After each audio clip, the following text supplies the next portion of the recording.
Fala comigo.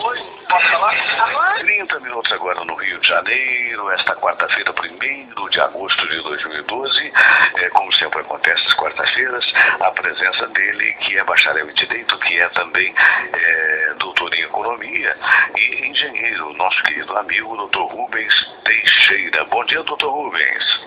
Bom dia, Fernando Sérgio. Bom dia aos queridos e queridas ouvintes da Super Rádio Tupi. Perfeito. O doutor Rubens, matéria publicada num importante jornal pelo Caio Junqueira, lá de Brasília, nos dá conta de que a Câmara de Deputados articula um movimento que consiste em avançar na tramitação do projeto que acabaria com o exame para o exercício da profissão de advogado, bem como no recolhimento de assinaturas para instalar uma comissão parlamentar de inquérito, uma CPI, com relação à OAB. E o objeto da investigação seria a investigação de fraude no exame e a movimentação financeira da entidade, que não teria a fiscalização dos tribunais de contas. E essa reportagem atribui isso, na verdade, a uma articulação da bancada evangélica de Brasília. É correta essa informação? Fernando, pois é. Com a matéria inteira falando, uma página inteira falando a respeito do projeto de lei que visa o fim do exame da OAB e falando dessa CPI. Na matéria inteira, Fernando, não há nenhum debate de ideias, há só intrigas. Isso porque o jornalista, com certeza, o esforço dele em buscar informações, ele só deparou com intrigas. O Congresso Nacional é uma instituição importantíssima para a democracia. Infelizmente, algumas pessoas e instituições até tentam desmoralizá-los. As pessoas esquecem que eles estão lá e são mandatários da sociedade. Eles entraram lá, todos os 513 deputados e 81 senadores, porque receberam votos para isso. Então, por mais que alguém não goste de algum parlamentar, ou que acha eventualmente que ele não deveria estar lá, porque na verdade a pessoa vota não só, nos outros a pessoa não é obrigada a gostar. Eles estão lá porque alguém votou neles. Então essa é a soberania da sociedade de eleger quem quer através do voto. Então o que acontece? Se o Congresso entender que ele deve abrir uma CPI, isso é decisão daquelas pessoas que estão lá, que são parlamentares e representam a sociedade.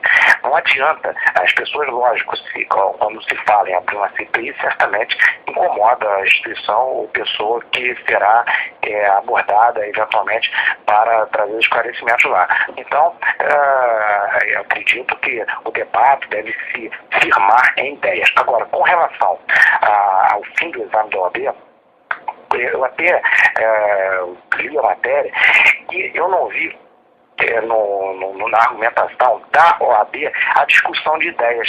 Falou-se intrigas entre parlamentares, entre instituições, entre pessoas, ou seja, não se debate ideias.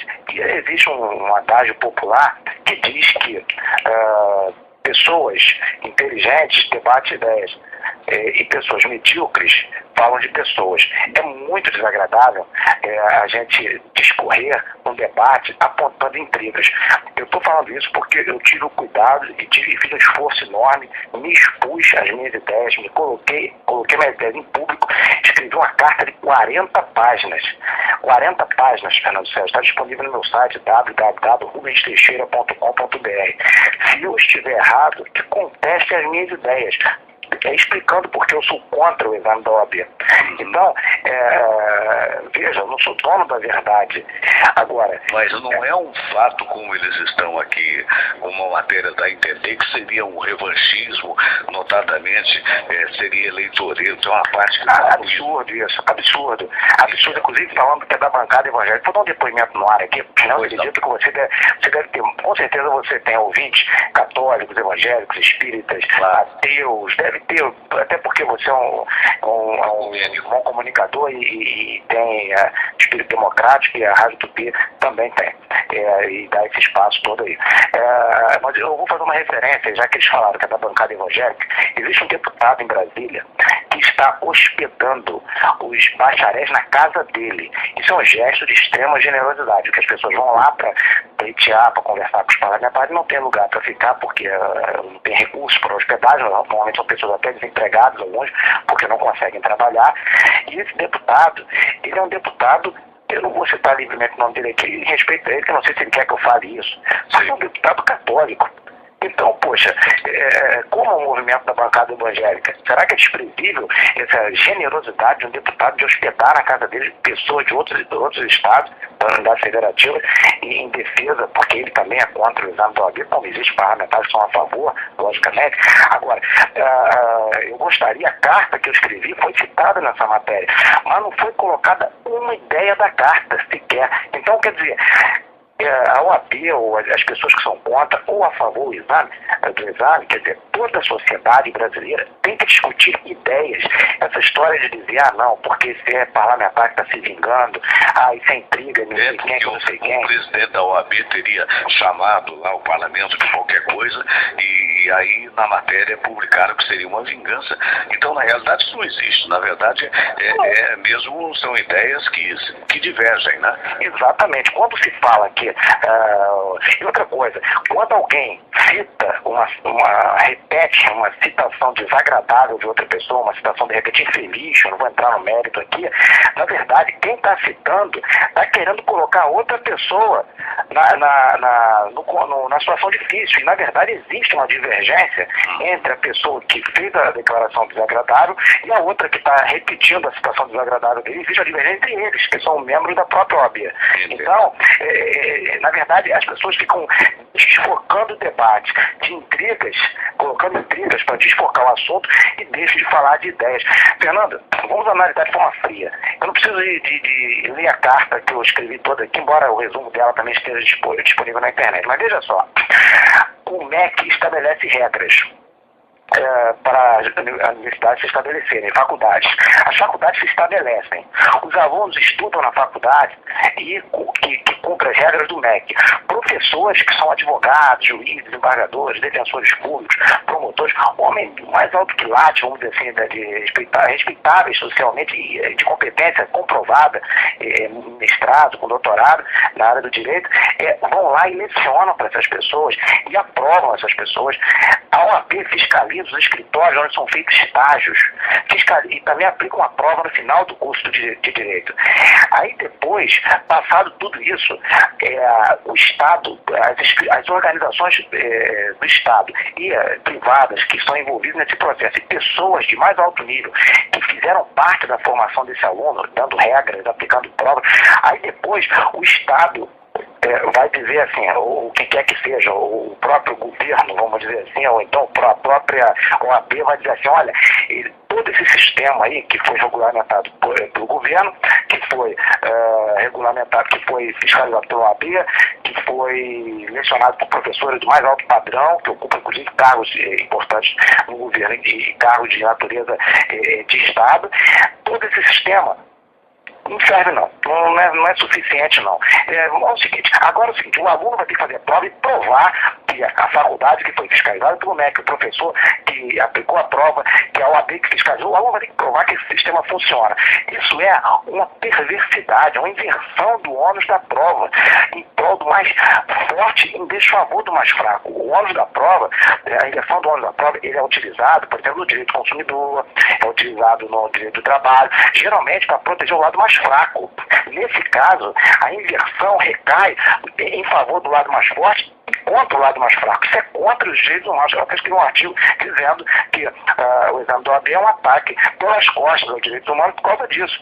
Então, você até falou que eu sou bacharel em Direito, sou bacharel em Direito, inclusive na carta, tentam fazer intriga entre eu e a OAB ao dizer que a OAB do Rio de Janeiro não me dá a carteira, porque eu sou servidor público de um órgão do governo, concursado, e é verdade, a OAB alegou do Rio de Janeiro por um recurso do presidente da OAB do Rio de Janeiro que eu não devo ter carteira de advogado, embora tenha passado na prova, alegando que eu sou funcionário de um órgão público. É verdade, esse fato aconteceu. E a realidade dos fatos mostra lá que estão lá colegas meus que ocupam o mesmo cargo que eu, formados antes, depois de mim. Para esses colegas, a OAB deu carteira, para mim não. Agora, a discussão que está se tendo não é a minha carteira. Eu não estou em litígio com a OAB, porque a OAB do Rio de Janeiro não me deu a carteira, eu não recorri para o Conselho Federal e não recorri à Justiça. O meu processo está arquivado. Eu até brinco que o sepulcro do meu processo, o jazigo do meu processo, chama-se OAB-RJ. Está lá. A OAB-RJ que decidiu que o cidadão Rubens Teixeira da Silva não teria carteira, mas outros colegas dele do Banco Central, que ocupam o mesmo caso, têm. Agora, isso é um problema que eu não está sendo discutido agora, isso pouco importa. Se eu quiser brigar com a OAB, ou seja, litigar com a OAB na justiça, eu entro em juízo, eu tenho direito disso. Claro.